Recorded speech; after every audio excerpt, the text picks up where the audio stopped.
A Course in Miracles, a transcription of the shorthand notes manuscripts of Helen Schuckman.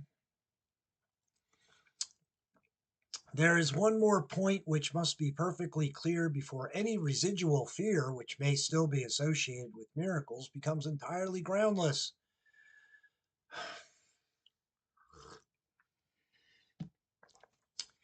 The crucifixion did not establish the atonement. The resurrection did. This is a point which many very sincere Christians have misunderstood.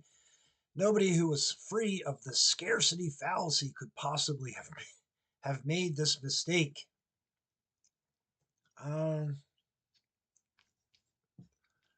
So miracles to me in general, anything that replaces ego mentality. So miracles are always the will of God. They're always joy, peace, strength, goodness in terms of thoughts, ideas.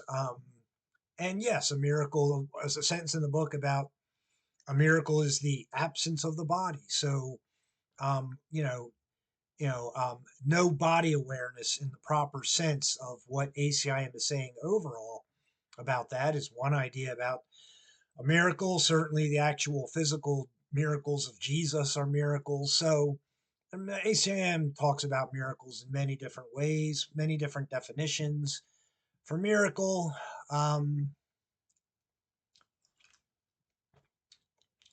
So, yes. I mean, conventionally, I believe it's understood that that's why, or at least one of the reasons for Protestantism in terms of breaking from the Catholic Church, maybe around 1000 or 1100 AD, something like that. But, and then, Protestant churches, by the way, it is interesting that the word protest is in the word Protestant. But anyway, so the Protestant churches uh, only use the cross without the dead body of Jesus on it. So yeah, it's all about the resurrection, not the crucifixion, in a sense. I mean, there's a lot to that subject. The Urantia book, Urantia, talks a lot about it from a more from a factual standpoint than from a philosophical standpoint, I would say. But sure, plenty of philosophical and practical, real truths to both the crucifixion and the resurrection as to why and what and etc. But it's all about the fact that there is life after death. That's the main point to get across, or at least one of them. That death is nothing. Death is absolutely nothing. Death is a simple transition to the afterlife. There is no, the only reason people fear death is because they are control freaks. They want to control everything, and you are not in control of being resurrected from the dead, and you never will be. So it's as simple as that to me. Um,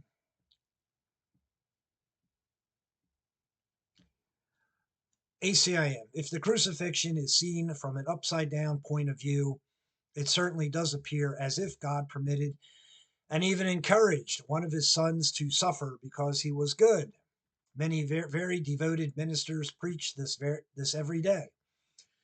This particularly unfortunate interpretation, which actually arose out of the combined misprojection of a large number of my own would-be followers, has led many people to be bitterly afraid of God. So the book's going to talk about the ego problem a lot because it should, the average person needs to know what their ego problem is and then how to resolve it, how to have the ego mind undone, etc., etc. So, uh, I mean, in brief,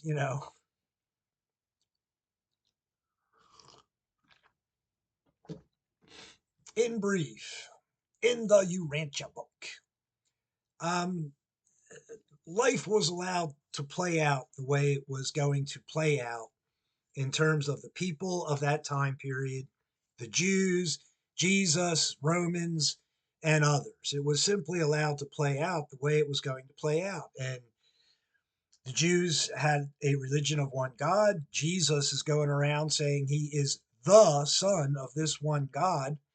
The Jews are, no, no, you're not. We're going to kill you. And so they killed him.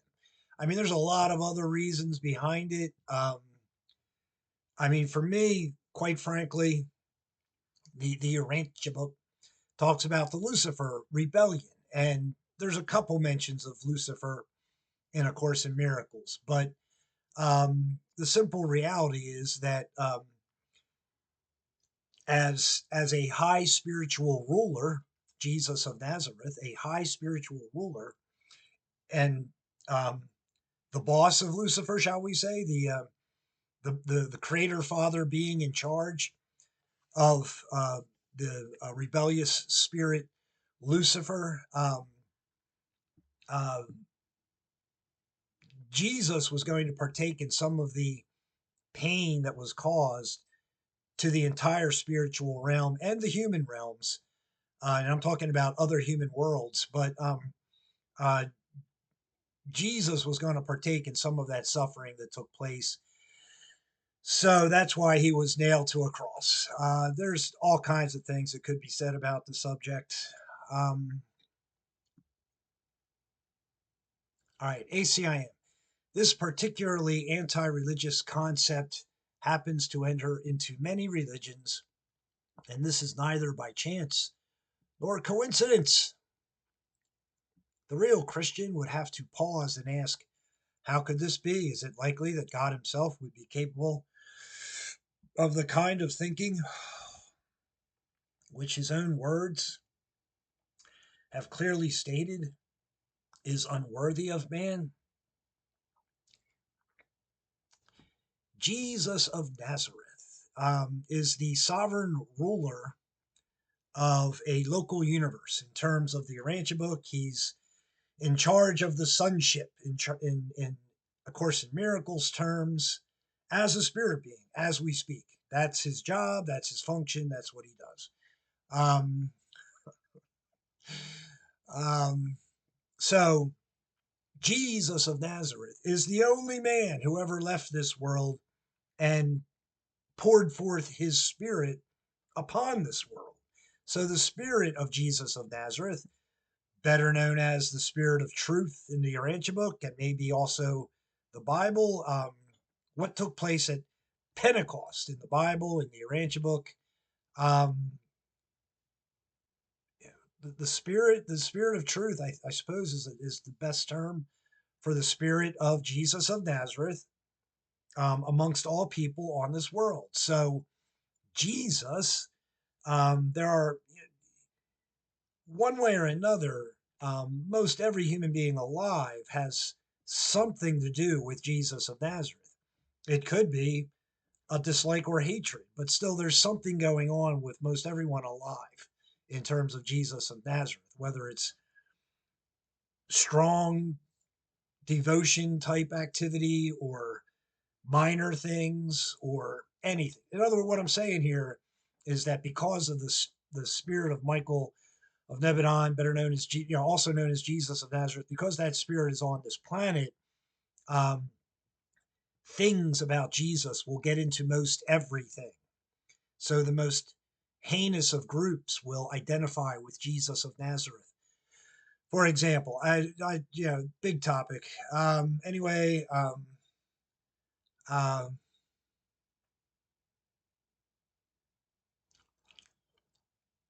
I mean, in real truth, for me, it was the will of God that Jesus be nailed to a cross, crucified and died. That was the will of God um, because of the overall circumstances.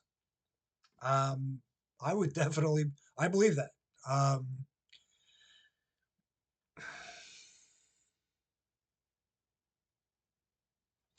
all right, ACIM.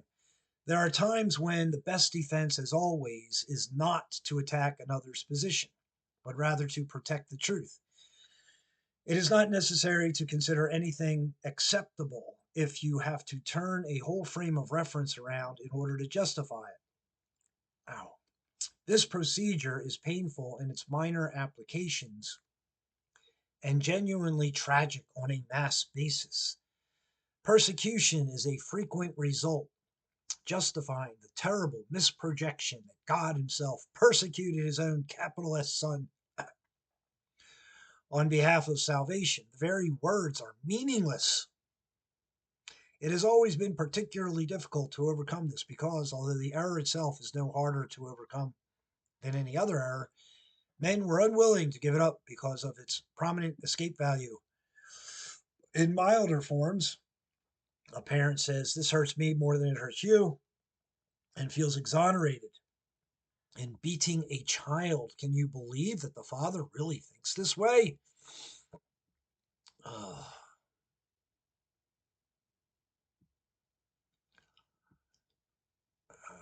turning a whole frame of reference around to justify it.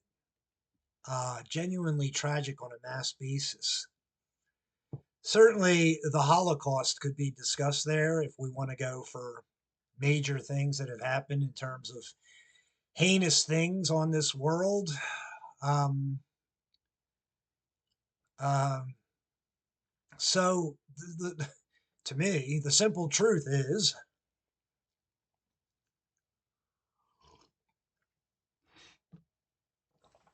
this is how it played out to me in the Urantia book. This is what the Urantia book, this is to me how the Urantia book describes it. And so Jesus is in the garden. He's very seriously thinking about not going to the cross. I would say mostly because he did not necessarily want to leave his friends, his apostles, other followers at that moment. He did not necessarily want to leave them. However, it's time for that in every way. It's the major festival of the Jews, whatever the Passover, whatever the major festival is in terms of the year for the Jews.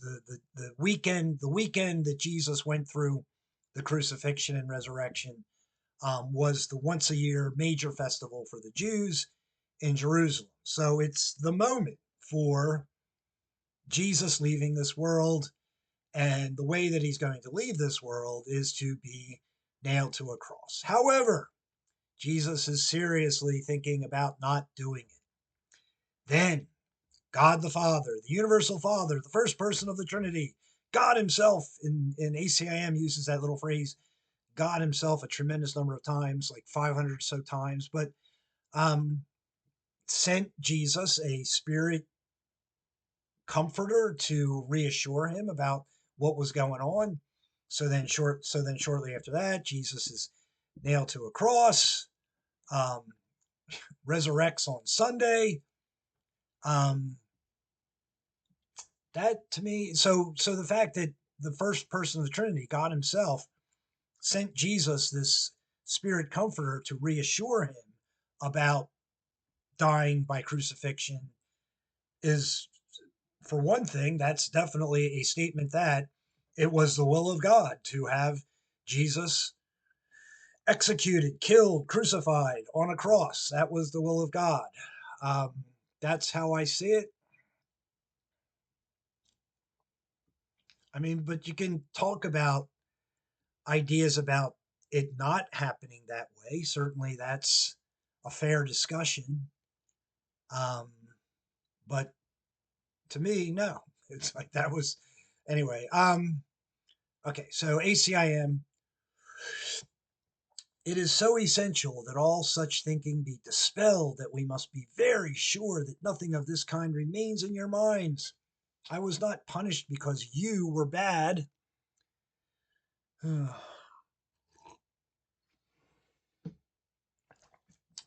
holy benign lesson which the atonement teaches is wholly lost if it is tainted with this kind of distortion in any form.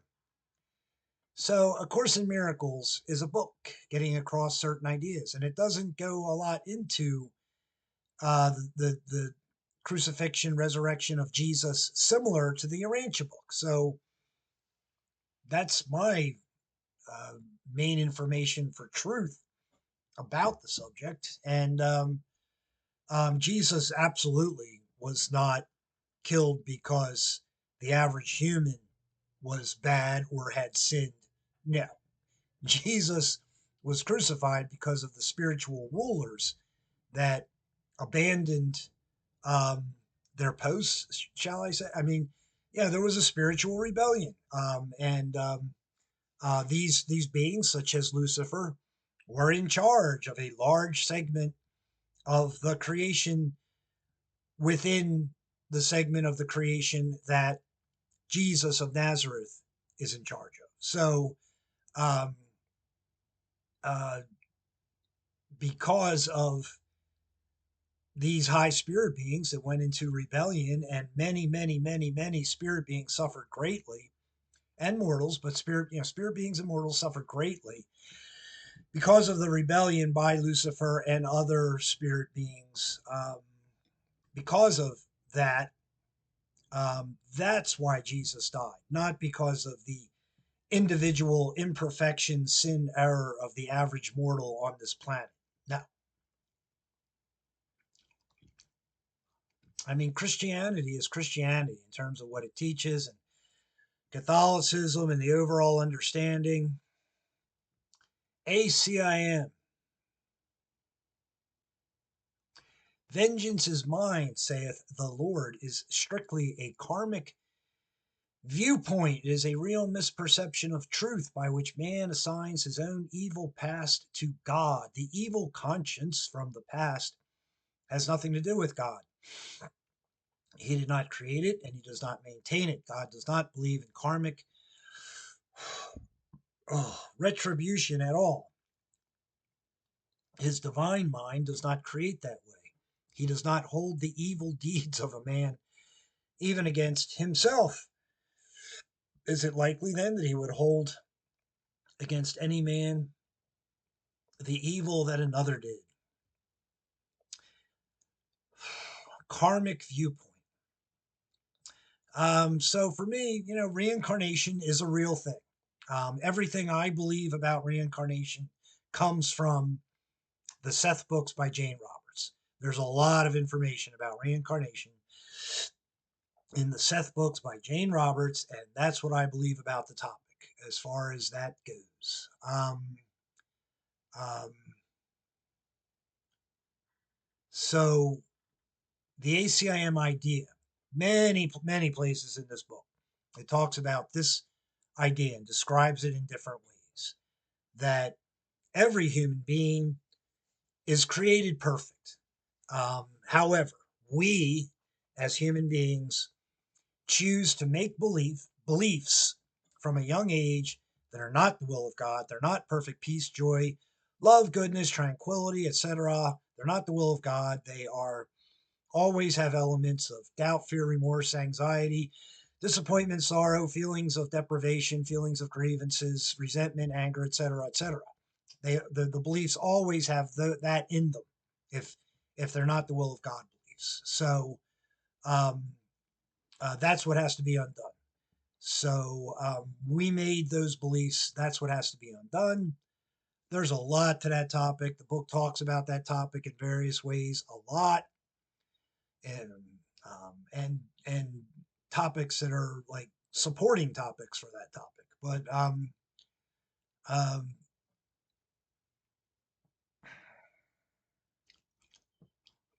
and so then forgiveness of yourself, forgiveness of others has to be completely accomplished in every way. Again, another major, big topic in ACIM. Talks about that subject a lot in a lot of different ways.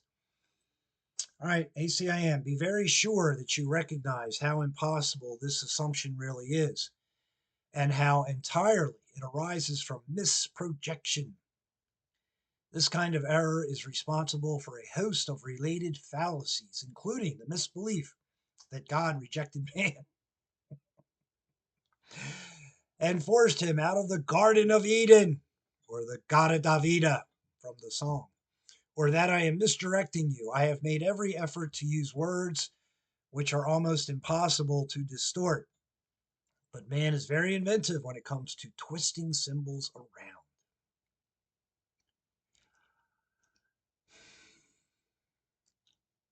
So again, ACIM is giving a very short explanation of something that is, there's more to it than that. And the Urantia book explains the full situation. So briefly, Eve decided to have a child with someone other than her husband, Adam. So that was the default of Adam and Eve, not deliberate rebellion, the default. So that's why Adam and Eve died.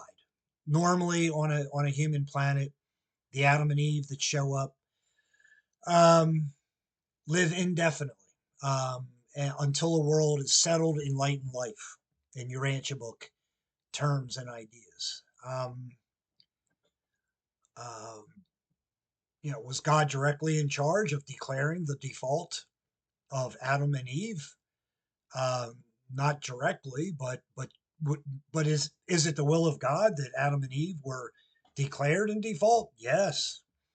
So there's just more to the story than a couple little sentences that ACIM wants to put forth.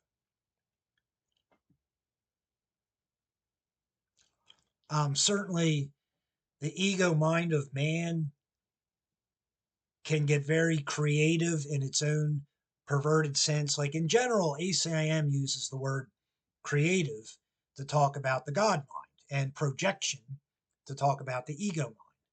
However, there's nothing wrong with the words as they are in terms of dictionary definitions of words. So, the ego mind, the way I would say it is that it can come up with all kinds of ideas in terms of distorting truth.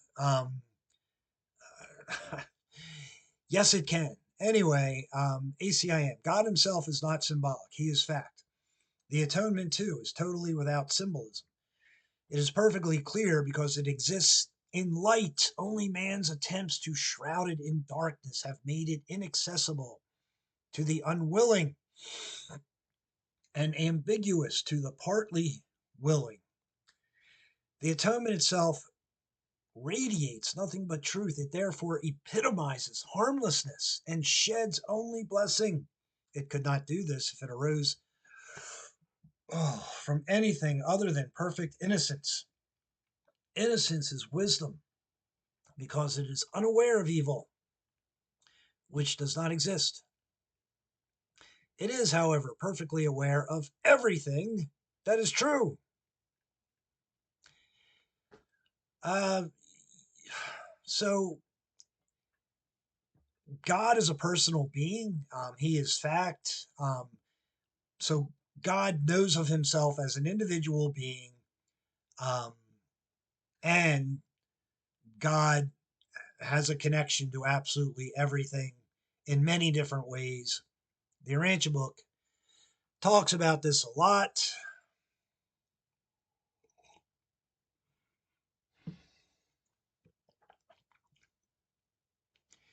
The atonement, for me, enlightenment, Jesus at his baptism, that type of way of thinking and being and living, oneness with God, more in a metaphor, like symbolic, like not one with God in terms of not having individuality, but being similar to God, at one with God, one with God.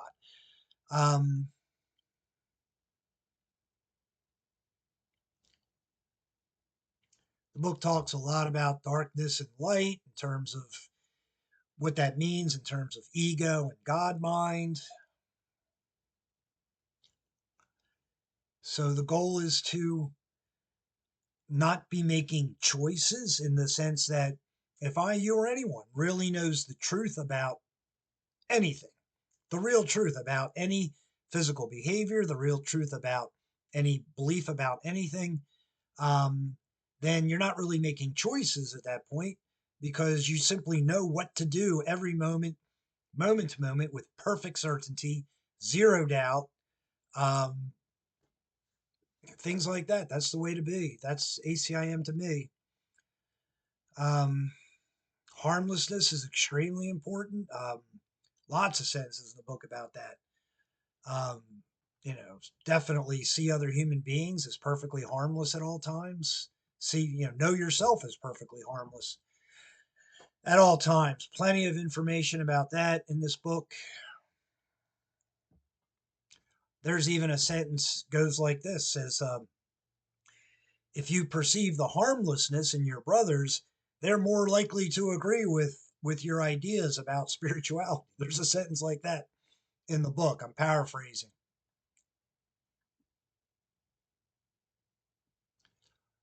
But there's so much in the book about valuing and appreciating your brother. God is approached only through the appreciation of his son, which means God is approached only through the appreciation of other people. That's how we're made. You're not going to know and live perfectly in God's will unless you know how to perfectly appreciate, value, understand, and love all 8 billion people on earth.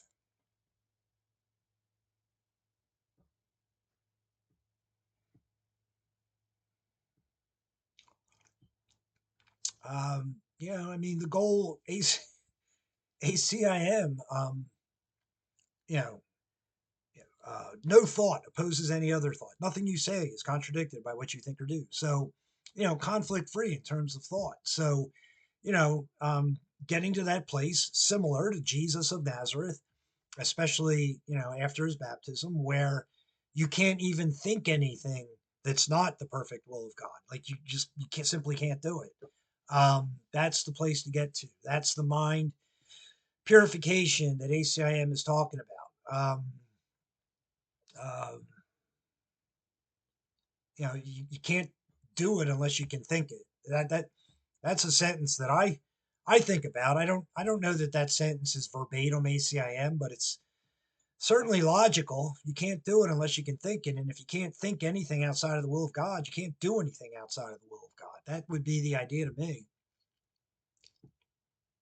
And it's always the will of God is always perfect peace, perfect joy, perfect love, perfect kindness, perfect tenderness, none of those negatives.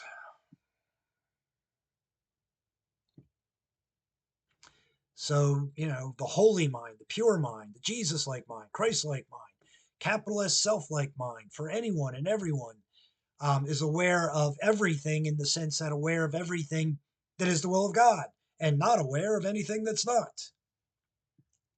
So, aware of everything that is true in terms of beliefs about anything. And yes, there is a right and a wrong way to go about physical behavior. There is a right and a wrong to every spiritual belief. And in the right, that's the will of God.